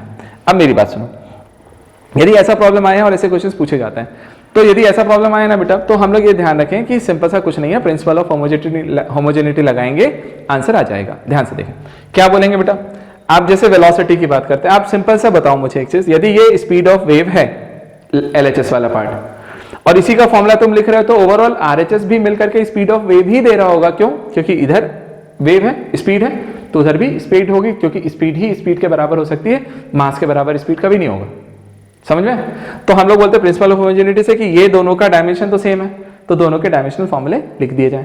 तो देखो ध्यान से, v LT माइनस वन होता है, तो हमने लिखा बेटा LT माइनस वन, और मास नहीं है तो m0 लिख लीजिए, कोई दिक्कत नहीं है। चलो लैम्डा क्या था, वेवलेंथ। अब वेवलेंथ हो या कुछ भी हो, है तो लेंथ ना, लेंथ है तो उसका डायमेंशनल फॉर्मूला क्या होगा, ओनली ए एल और उसकी पावर ए है। ठीक है, जी एक्सेलेरेशन ड्यू टू ग्रेविटी। अब एक्सेलेरेशन ड्यू टू ग्रेविटी बोले, नॉर्मल एक्सेलेरेशन बोले, रिटार्डेशन बोले, सारे एक्सेलेरेशन का डायमेंशनल फॉर्मूला सेम क्या होता था बेटा, एल टी माइनस टू और उस पूरे की पावर बी। डेंसिटी है, डेंसिटी क्या होती है मुझे बताओ, मास अपॉन में वॉल्यूम, तो m अपॉन में L3, ऊपर जाएगा तो ml माइनस थ्री, तो मैंने लिखा ml माइनस थ्री और उसकी पावर c। अब इनको सिंप्लीफाई कर लो भाई फटाफट, l to the power a, इसकी पावर दोनों की करेंगे तो l की पावर b और t की power minus two B, m की पावर c और l की पावर माइनस थ्री सी, और ये क्या बना बेटा m0 LT माइनस वन। और जरा कंपेयर करो एक बार और, m की पावर c, L की टोटल पावर, देखो बेस सेम है L तो पावर ऐड हो जाएंगी, तो a plus b minus three सी और t to the power minus two b, और यहां से बन रहा है m0 LT माइनस वन, ये रहा। अब हम इनको कंपेयर करते हैं और आंसर लाते हैं, फटाक से आंसर आएगा। बताओ सोचो, डायमेंशनली LHS RHS सेम है, तो जितने मास इधर उतने उधर, जितनी लेंथ इधर उतनी उधर, जितने टाइम इधर उतना टाइम उधर। तो हम यदि कंपेयर करें तो बेटा m की वैल्यू बताओ, m की पावर c है, इधर m की पावर 0 है, दोनों को कंपेयर किया तो c की वैल्यू मुझे सबसे पहले निकल के आई 0, है ना। चले दूसरा बताओ, l वाले के पावर को ऐड करें तो l के पावर को कंपेयर करें तो a plus b minus three c equals to में क्या आ रहा है बेटा l की पावर 1। अब देखो यहाँ से यदि मैं यहाँ से a b निकालने जाऊँ तो दो वेरिएबल है जो मुझे नहीं पता है, एक c बस पता है, तो अपन शांति रखो, t वाले पे पहले जाते हैं उसके बाद में अपन इस पे आते हैं। चलो तीसरा t वाले को कंपेयर करो, t की पावर माइनस टू बी और इधर से कितनी है माइनस वन, तो यदि मैं माइनस टू बी को माइनस वन से कंपेयर करूं तो b की वैल्यू 1/2, ये दोनों आ गया। अब बेटा वैल्यू रखो, बताओ a निकालना है a और b, तो a b के प्लेस पे 1/2 माइनस c की वैल्यू 0 करोगे 0 हो जाएगा, ये 1 आया, तो बेटा a की वैल्यू 1 माइनस 1/2 मतलब a की वैल्यू आ गई 1/2, तो a मेरा 1/2, b भी 1/2 और c की वैल्यू 0, तो 1/2 1/2 और 0, ये मेरा आंसर है। तो अब आपका आंसर कौन सा आ गया, थर्ड वाला। क्लियर है? तो ऐसा आंसर टिक करो और निकल जाओगे। चलो नोट करो, नेक्स्ट वाला देखते हैं। चलिए बेटा अब देखिए नेक्स्ट वाला क्वेश्चन हमसे क्या बोल रहा है, इन द इक्वेशन आपको एक इक्वेशन दिया, मैं यहाँ लिखता हूँ अच्छे से, x प्लस ए अपॉन में y square into y minus b equals to है आर टी। ठीक है, आपको एक इक्वेशन दिया हुआ है, in the equation x plus a by y square y minus b equals to r t, है ना। x क्या रिप्रेजेंट कर रहा है बेटा, x इज प्रेशर, x हमारा प्रेशर है, y जो है वो वॉल्यूम है, r यूनिवर्सल गैस कांस्टेंट है, t टेम्परेचर है। The physical quantity equivalent to the ratio a by b, मतलब वो आपसे यहाँ पे करेक्ट कर लीजिएगा, वो आपसे a बाय b का डायमेंशनल फॉर्मूला पूछ रहा है, सॉरी आपसे ये पूछ रहा है कि a बाय b जो है वो डायमेंशनली क्या रिप्रेजेंट कर रहा होगा। मतलब ऑप्शंस हैं coefficient of viscosity, energy, impulse, pressure gradient. ठीक है, आप सारे टर्म्स पढ़ चुके हो। तो सुनो, अपन सिंपल से जाते हैं प्रिंसिपल ऑफ होमोजेनिटी पे और कंपेयर करके पहले आंसर लाते हैं, देन उसके बाद अपन सोचेंगे। सुने, बच्चे क्या करते हैं मालूम इसमें, कि पहले ना वो सारे टर्म्स को मल्टीप्लाई करते हैं, फिर सोचते हैं कि आर के लिए मैं डायमेंशनल फॉर्मूला कहाँ से निकाल के लाऊं, ये कैसे लाऊं। इतना सोचना ही नहीं भाई, तुम्हें सोचना सिर्फ कितना सा है, तुम्हें प्रिंसिपल ऑफ होमोजेनिटी लगानी है। वो भैया हमसे ये बोलता है कि सेम टाइप की क्वांटिटीज ही ऐड और सब्ट्रैक्ट होती हैं और आंसर में भी वही देती हैं। तो मुझे बताओ एक से सिंपल सा, यदि मैं बोल रहा हूं कि सर x मेरे लिए प्रेशर को रिप्रेजेंट कर रहा है, तो उसमें जो चीज ऐड हो रही है a बाय वाई स्क्वायर, तो भैया ये भी तो प्रेशर ही होगा ना, यदि प्रेशर है तभी तो ऐड होगा। तो मुझे एक चीज समझ में आ गया कि a बाय वाई स्क्वायर यदि मैं देखूं डायमेंशनली, तो मैंने बोला भैया a बाय वाई स्क्वायर ये डायमेंशनली मेरे लिए क्या हो गया, प्रेशर।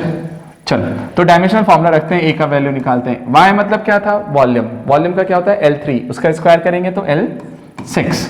और डायमेंशन प्रेशर के लिए बताओ, फोर्स अपॉन एरिया, तो फोर्स का फॉर्मूला बेटा mLT-2 अपॉन एरिया L2।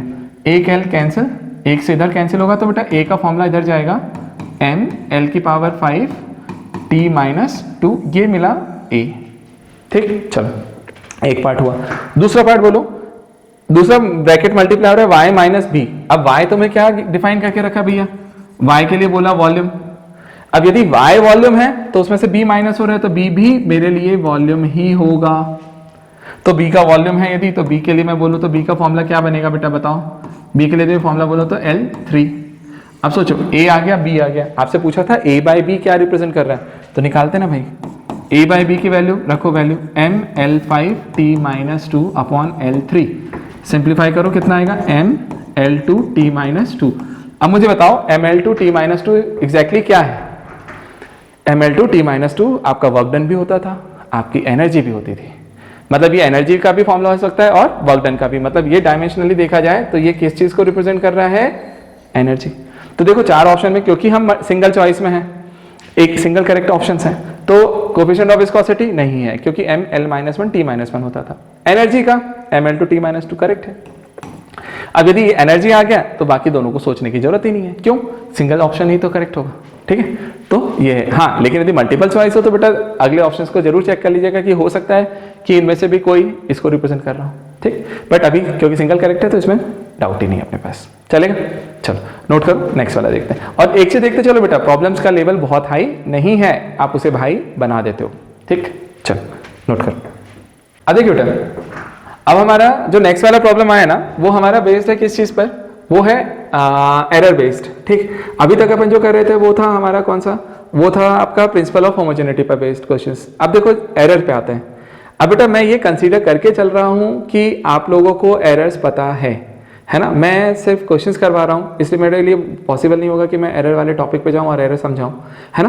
तो मैं ये मान के चल रहा हूं कि आपको एरर आता है। हाँ, उससे रिलेटेड जितना मैं कॉन्सेप्ट समझा सकता हूं ना उतना बताने की कोशिश करूंगा, ताकि आपसे प्रॉब्लम्स रटना नहीं है, समझ लो, ताकि अगले वाले प्रॉब्लम्स में आप लगाना। ठीक है, ध्यान से सुने।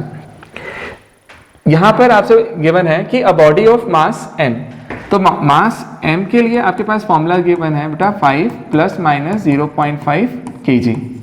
ठीक, is moving with a velocity of v equal to 20 ± 0.4 metre पर second. It's kinetic energy will be, अपने को काइनेटिक एनर्जी निकालना है। ठीक है, अब ध्यान से सुनो। एग्जैक्टली यहाँ पर जब भी हम लिखते हैं ना m = 5 ± 0.5, जो 5 है वो ट्रू वैल्यू होती है कि एग्जैक्टली मास 5 था, और उसमें जो एरर आ रहा है ना, एब्सोल्यूट एरर, वो है 0.5 का। वेलोसिटी है v, उसकी ट्रू वैल्यू है 20, और उसमें जो एरर आ रहा है वो 0.4 का आ रहा है। तो अपन निकालना चाह रहे हैं काइनेटिक एनर्जी, और ऑप्शन को देखो बेटा, काइनेटिक एनर्जी का जो ऑप्शन है उसमें भी पैटर्न वही है, 500 प्लस माइनस 140, मतलब 500 ट्रू वैल्यू बता रहा है और 140 उसका एरर बता रहा है। तो अपन को क्या करना पड़ेगा, अपन को दोनों वैल्यू निकालनी है, अपने को उसकी ट्रू वैल्यू भी निकालनी है, उसका एरर भी निकालना है, और एब्सोल्यूट एरर के फॉर्म में आंसर लाना है। तो ध्यान से सुनो मेरी बात ध्यान से। सबसे पहली बात, अपन ट्रू वैल्यू निकालते हैं काइनेटिक एनर्जी को लेके। तो काइनेटिक एनर्जी के इक्वल्स टू फॉर्मूला क्या होता है बेटा, हाफ एम वी स्क्वायर। अब यदि मैं हाफ एम वी स्क्वायर की बात करने जाऊं तो देखो ध्यान से बेटा क्या निकल के आएगा, हाफ मास की वैल्यू कितनी लोगे 5, वी स्क्वायर मतलब आपका 20 का स्क्वायर हो जाएगा, 20 का स्क्वायर मतलब इतना होता है, और यहाँ से ये कैंसिल होगा तो रिजल्ट आ रहा है 1000। तो 1000 जो है वो अपने पास किस में आ गया होगा, जूल। तो जो 1000 जूल है वो मेरे को ट्रू वैल्यू मिल गई किस चीज की, काइनेटिक एनर्जी की। अब देखो जैसे ही काइनेटिक एनर्जी की ट्रू वैल्यू मुझे 1000 मिलती है, मैं ऑप्शन पे चला जाऊंगा कि यार एक फर्स्ट वाला ऑप्शन हो सकता है या फिर ये लास्ट वाला फोर्थ वाला, है ना, क्योंकि इन्हीं दोनों में 1000 है, बाकी दो तो 500 वाले हैं, मतलब दो ऑप्शन तो आपके रिजेक्ट हो गए। अब बात आती है एरर निकालने की। तो ध्यान से सुनो बेटा, हम एक फॉर्मूला आपको दे रहे हैं कि कभी भी x कोई भी फिजिकल क्वांटिटी इस तरीके से लिखी जाए, a to the power m, b to the power n, c to the power p, इस तरीके से, है ना, जहां हम मल्टीप्लीकेशन और डिवीजन की बात करते हैं, जो टर्म्स है वो मल्टीप्लाई और डिवाइड में लिखे हैं। तो मैं आपसे बोलता हूं सिंपल सा याद रखें कि परसेंटेज एरर, ध्यान रखना परसेंटेज एरर की बात कर रहा हूं, ना कि एब्सोल्यूट एरर। कभी भी मल्टीप्लाई डिवाइड में हो तो परसेंटेज एरर को लिखने का तरीका होता है कि हम जैसे x में परसेंटेज एरर निकाले तो हम लिखेंगे percentage error in x equal to, ध्यान से देखो क्या करना, a to the power m है तो जो भी पावर है उसे सामने लाओ, into percentage error of a, हमने a का परसेंटेज एरर डाल दिया, प्लस b की पावर n है तो जो पावर n है उसे सामने लाओ n, इनटू परसेंटेज एरर इन b, प्लस c की पावर p है। आप इसमें कंफ्यूज मत होना कि डिवाइड में है तो माइनस कर दूं, नहीं, प्लस ही होते हैं, एरर सिर्फ ऐड होती है। तो ये p है तो p को सामने लिखा इनटू परसेंटेज एरर इन c।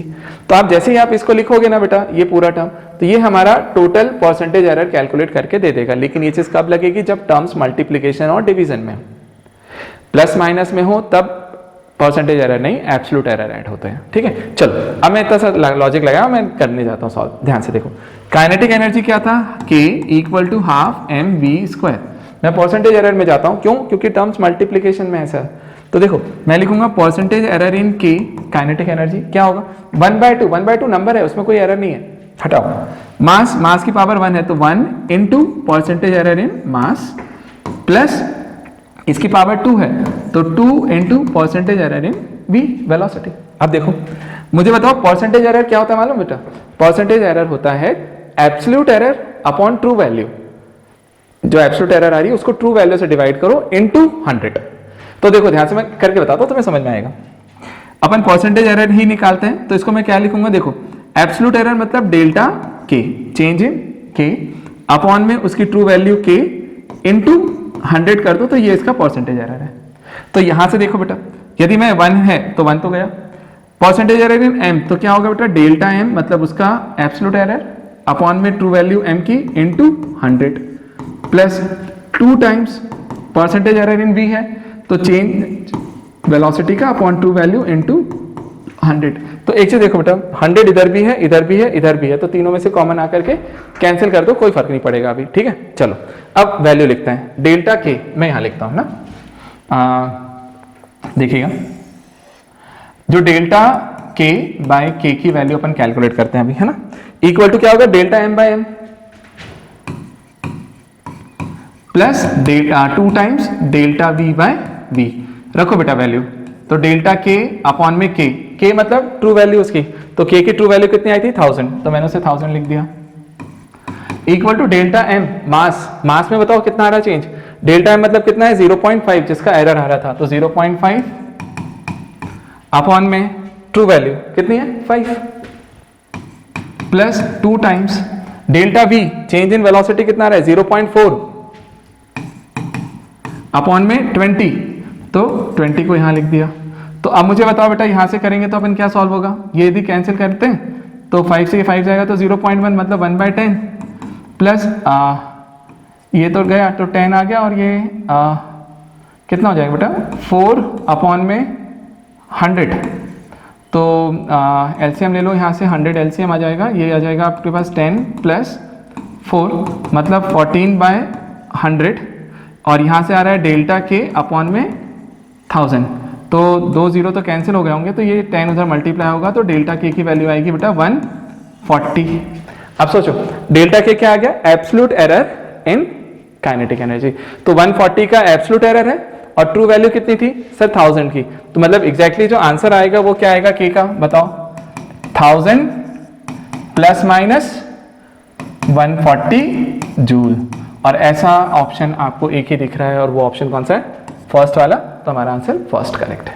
आगे तो हमेशा याद रखो बेटा, जब भी मल्टीप्लिकेशन और डिवीजन में टर्म्स आए, अपने फिजिकल क्वांटिटीज आए, हमेशा परसेंटेज एरर पे जाओ और परसेंटेज एरर को ऐड और सब्ट्रैक्ट करो, एब्सोल्यूट एरर को मत करना। एब्सोल्यूट एरर तब जब वो प्लस माइनस में हो टर्म्स, ठीक है।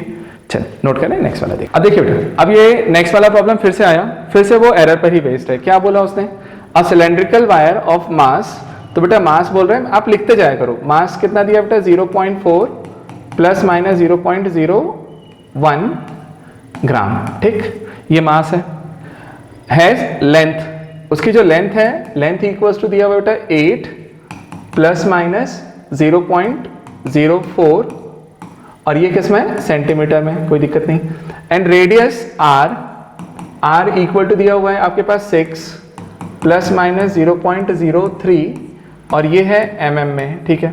The maximum error in its density will be. अब ध्यान से सुनो, एक सिलेंडर है, उसका रेडियस दिया है, लेंथ दिया है और मास दिया है, और आपसे बोल रहा है डेंसिटी में कितना परसेंटेज एरर आएगा। परसेंटेज एरर डायरेक्ट पूछ रहा है, तो कोई दिक्कत नहीं है, आसान हो जाएगा। थोड़ा ध्यान से देखें कैसे।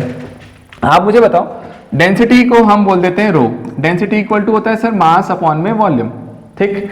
सिलेंडर बोल रहा है भैया, तो मास m अपॉन में वॉल्यूम का फॉर्मूला बोलो पाई r² h होता था, तो यहाँ पर ने l लिखा है, तो कोई दिक्कत नहीं है, पाई r², ठीक है। अब सुनो, यदि मैं यहाँ से लिखने के लिए जाऊं कि डेंसिटी की वैल्यू कितनी आ रही है परसेंटेज एरर में, राइट, तो ध्यान देना बेटा, क्योंकि सब टर्म मल्टीप्लिकेशन में है, तो मुझे बताओ percentage error in rho, density में कितना परसेंटेज एरर आएगा, कैसे निकालेंगे बेटा बताइए। मास की पावर कितनी है 1, तो मैं लिखूंगा 1 × परसेंटेज एरर इन मास प्लस बेटा 1/π, पाई कांस्टेंट होता है, उसमें कुछ भी मत करना, छोड़ दो उसे, ठीक, तो पाई हटा गया, तो r² है तो 2, तो 2 टाइम्स परसेंटेज एरर इन r प्लस l की पावर कुछ नहीं है तो 1, तो 1 टाइम्स परसेंटेज एरर इन l।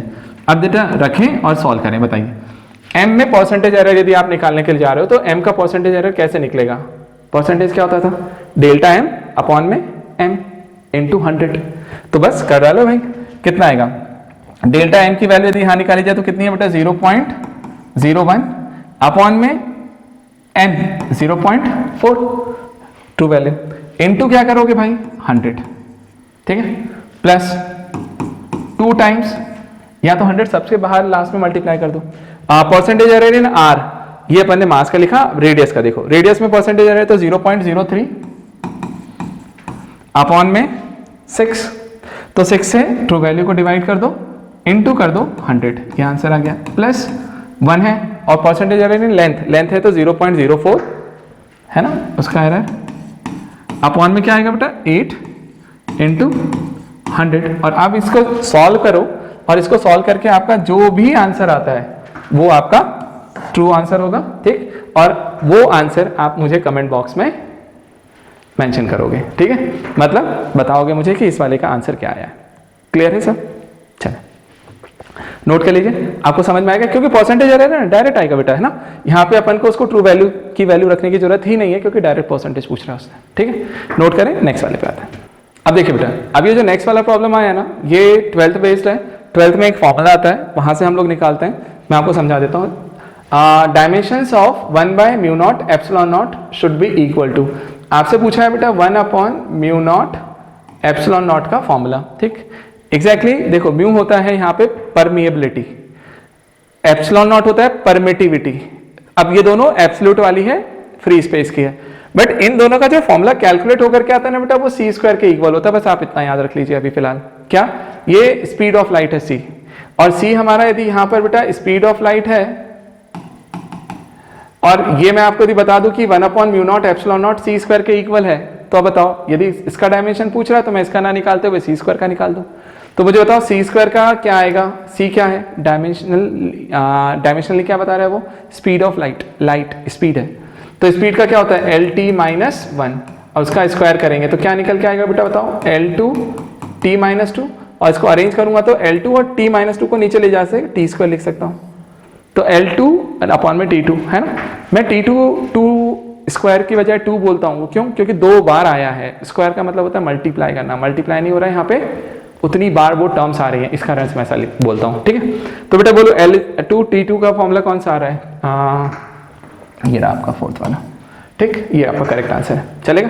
तो इतना सा फॉर्मूला याद रखिए क्योंकि पूछा जाता है ये भी, ठीक, नोट करें। नेक्स्ट वाले पे अब देखो बेटा नेक्स्ट वाला प्रॉब्लम, अब नेक्स्ट वाले प्रॉब्लम में फिर से वो हमसे क्या पूछ रहा है, प्रिंसिपल ऑफ होमोजेनिटी पे चला जाएगा प्रॉब्लम कहीं ना कहीं, ध्यान से देखें क्या बोला उसने, if the velocity of light है ना, सी वेलोसिटी ऑफ लाइट को रिप्रेजेंट कर रहा है, universal gravitational constant G, capital G universal gravitational constant है, एंड प्लैंक्स कांस्टेंट एच है ना, are chosen as fundamental quantities, तो मतलब हमने as a fundamental quantity select किया है। The dimensions of mass in the new system is, मतलब आपको मास के लिए डायमेंशंस बताना है, तो ध्यान से समझना बेटा, नॉर्मली हम लोग क्या बोलते हैं, अपन लोगों ने मास को, लेंथ को और टाइम को, हमने इसको फंडामेंटल क्वांटिटीज मान के रखा है, और सारे फॉर्मूले हम मास, लेंथ और टाइम में बनाते हैं। इस प्रॉब्लम में उसने चेंज कर दिया, उसने क्या बोला कि मुझे मास का फॉर्मूला बना करके दो, बट वो किस पर बेस्ड होना चाहिए, वो बेस्ड होना चाहिए किस पर, velocity of light c, gravitational constant G और प्लैंक्स कांस्टेंट एच, मतलब ये तीनों टर्म्स मेरे लिए अब as a fundamental quantity work करेंगे, और उससे जो मैं आंसर निकाल करके लाऊंगा ना मास का, वो मेरा डिराइव्ड क्वांटिटी होगा, ठीक है। तो देखो निकालने का तरीका बहुत सिंपल है, समझ लेना, एक प्रॉब्लम में समझोगे समझ में आएगा। आप ऐसा सोचो, आप मास को निकाल रहे हो, तो मैंने बोला m is directly proportional to, किया है ना, m is directly proportional to, क्या करना है बेटा ध्यान से सुनिए, हमने ये बोला m is directly proportional to, किस पर डिपेंड कर रहा है मास, c पर, g पर और h पर, तो हमने बोला बेटा आप ऐसा लिखो c, g और h। अब देखो यदि हम मास का फॉर्मूला बना रहे हैं तो जरूरी नहीं है ना कि c ही आए, c स्क्वायर हो सकता है, c क्यूब हो सकता है, अंडर रूट ऑफ c हो सकता है, कुछ भी पावर हो सकती है c की, मुझे नहीं पता, मैंने a मान लिया, आप ऐसा लिखा करो, g सॉरी स्मॉल g नहीं है, कैपिटल g है ये। अब कैपिटल g हमने लिखा है, यूनिवर्सल ग्रेविटेशनल कांस्टेंट है, राइट, तो मुझे बताओ कैपिटल जी उसका पावर कितना होगा, मुझे नहीं मालूम, तो मैंने उसको b बोला। h प्लैंक्स कांस्टेंट है, मुझे इसकी पावर नहीं पता है, तो मैंने उसको c बोला, इस टाइप से। हाँ, अब प्रिंसिपल ऑफ होमोजेनिटी यदि मैं लगाऊं तो मैं बोलूंगा इधर साइड यदि ये मास है तो ओवरऑल ये पूरा पार्ट मिलकर के भी मास ही होगा, तभी मास मास के इक्वल आएगा, ठीक है। चलो अगले स्टेप में हमने इसके डायमेंशनल फॉर्मूलेज लिखना स्टार्ट किए। अब m का डायमेंशनल फॉर्मूला क्या होता है बेटा, m L नहीं है तो 0 लिखो, टाइम नहीं है तो 0 लिखो, इक्वल टू लगा दो प्रोपोर्शनलिटी की जगह, एक कांस्टेंट आता है k, मैंने कुछ भी k लिख दिया, ठीक है, ये कांस्टेंट है। आप सुनो, c क्या था, स्पीड ऑफ लाइट पता होना चाहिए। अब स्पीड ऑफ लाइट स्पीड है, तो स्पीड का डायमेंशनल फॉर्मूला निकल के आता है बेटा एल टी माइनस वन, और उसकी पावर कितनी होगी, a लिख दिया। अब g और h, अब ये g और h तुम्हें पता होने चाहिए, तो देखो ध्यान से, मैं अभी डायरेक्ट निकाल के बता देता हूं, ध्यान से समझना। g यूनिवर्सल ग्रेविटेशनल कांस्टेंट है, आपने एक फॉर्मूला पढ़ा होता है, याद करना, F equal to g m1 m2 by r square, Newton's gravitational law है। यहां से यदि मैं g की वैल्यू को निकालूं तो क्या निकलेगा बेटा, F आर स्क्वायर अपॉन में m1 m2, राइट। आप ऐसे ही करा करो, डायमेंशनल फॉर्मूला ऐसे ही निकलता है, ठीक है।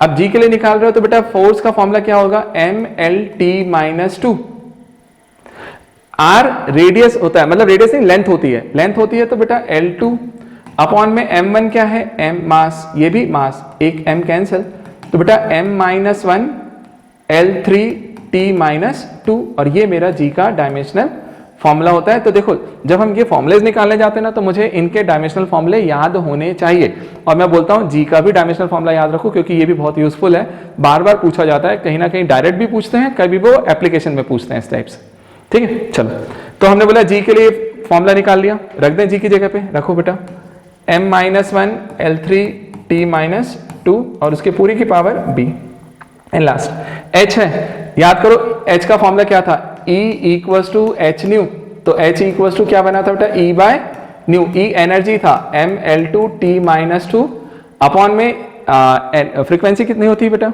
1 बाय t, तो t -1 कैंसिल हुआ था, रिजल्ट आया था mL2t -1। तो ये है h का डायमेंशनल फॉर्मूला, आप निकाल चुके हो, मैंने अभी निकाला था, ठीक, स्टार्टिंग में। तो देखिए बेटा इसकी वैल्यू भी अपन ने यहां से रख दी, तो क्या निकल के आया mL2t -1 और इस पूरे की पावर क्या आ रही है c। क्लियर हुआ? इसकी पावर c। अब इन सबको सॉल्व करो और खत्म करो।